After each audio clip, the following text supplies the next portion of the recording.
Hello again, my name is Relax and Panic, and this is another reaction for Shokugeki no Suma for the third plate. It is episode 9, and it's still going strong this season, and there's a lot happening.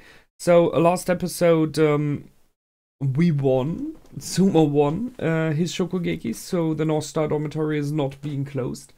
But it's pretty sure that something has to happen now. Something is happening. Asani will react. So, and this is what this episode is about.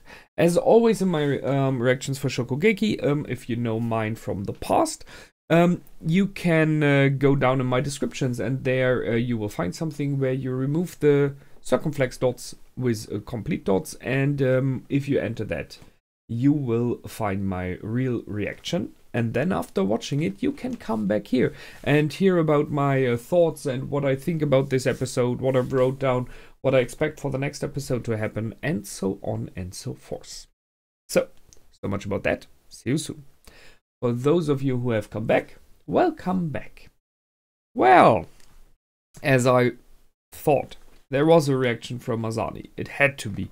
So he handpicked some students from the academy to act as his Shokugeki fight force, additional to the Elite 10, because very likely there are too many Shokugekis. So he has handpicked people who are capable of winning. Some we haven't seen before, which is fine for me, because right now Suma and the others are still in year 1, and there are students in year 2 and 3 who just by the time that they spent there, by the things that they learned, should be really good. And this is their time to be shown, their time to shine. Although very likely those 4 we see in the picture right here are very likely not the nicest persons, because otherwise they wouldn't go with it.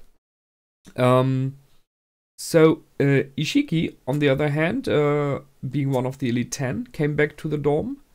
And he prepared a lot, so he knew, or he at least trusted enough in Suma that he knew that Suma would win his Shokugeki, and he prepared already something for once it happened. So it was Ishiki who started the whole paperwork about that now there have to be Shokugekis, and how to handle them with pride and with respect and everything, so that such Shokugekis as they were done before by Erizon cannot be held again with paying the judges.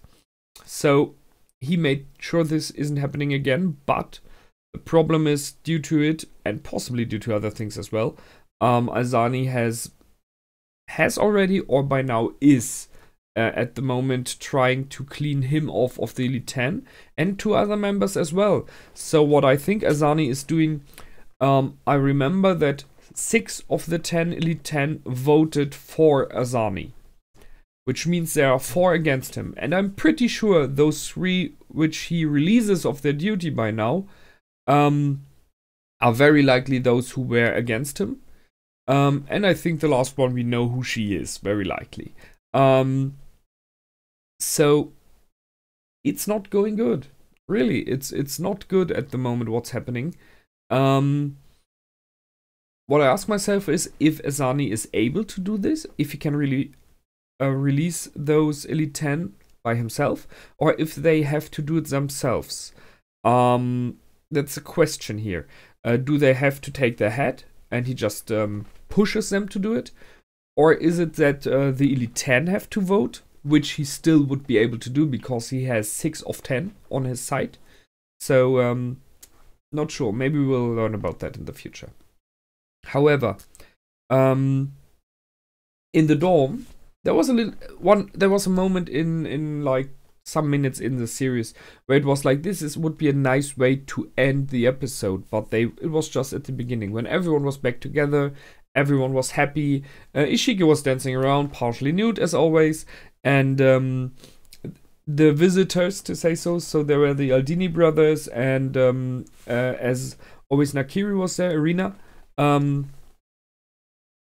was a moment of just joy and pleasure, you know? It was a nice moment which reminded of how the dorm was before and still is at the moment now again. So there was a moment of joy, wherefrom they then walked over to the very harsh and a little bit dark moment that we have with the Shokugekis right now.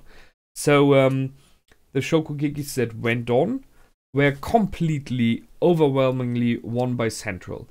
So they killed already two local cuisines. Interesting is that they give the chef of the cuisine the choice to either close the cuisine or leave the school. And I ask myself if this would really be the option. So could the chef say, I will leave the school, I will leave, but my cuisine will stay alive? Would they accept that? Because, yeah, sure, this cuisine would, without a real chef, have really much problems in the future, but it still would be existing. So I'm not sure there if this is a real choice they have. However, they were beaten. They chose to close the local cuisines, to close their research clubs, whatever they are. And then these four here came in, and they had some battles as well. And they won their 4 battles too, with, in this case, food that the chefs chose themselves. So they are really good. There is no question that they are good cooks.